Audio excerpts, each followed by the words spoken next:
మనం మన ధర్మాన్ని ఆచరించాలి.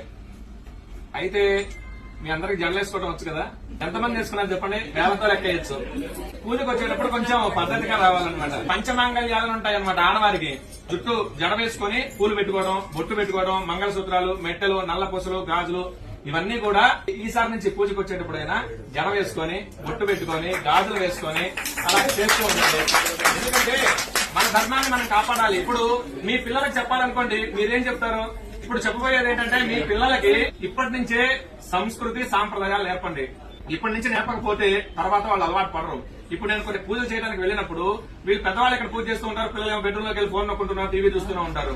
వాడి నుంచి పూజ దగ్గర కూర్చోమంటే కూర్చోడు. చిన్నప్పటి నుంచే ప్రయత్నపూర్వకంగా వాళ్ళతోటి స్తోత్రాలు గాని, శ్లోకాలు గాని, అసలు గుడి అంటే ఏంటి, పూజలంటే ఏంటి మనం తెలుసుకొని వాళ్ళకి తెలియజెప్పాలన్నమాట. అలా చేస్తే వాళ్ళు సంస్కారవంతులు అవుతారు. చదువు 30% ఉన్నా మిగతా 70% సంస్కారం ఉండాలి. ఆ సంస్కారం వల్లనే చివరి దశలో వాళ్ళు మనం చూసుకోగలిగేది అనమాట. వృద్ధాశ్రమాలు ఎందుకు ఉంటున్నాయంటే పిల్లల్లో అవగాహన లేక, పెద్దవాళ్ళు చెప్పక.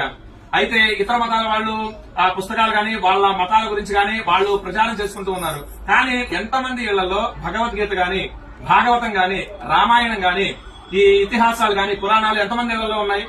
ఒక పుస్తకాలు ఎంతమంది రోజు కనీసం ఒక్క శ్లోకం చదువుతున్నారా? వెరీ గుడ్ అండి. తర్వాత భగవద్గీతకి సంబంధించి ఒక శ్లోకమైనా మీరు చదువుతున్నారా? పిల్లలకి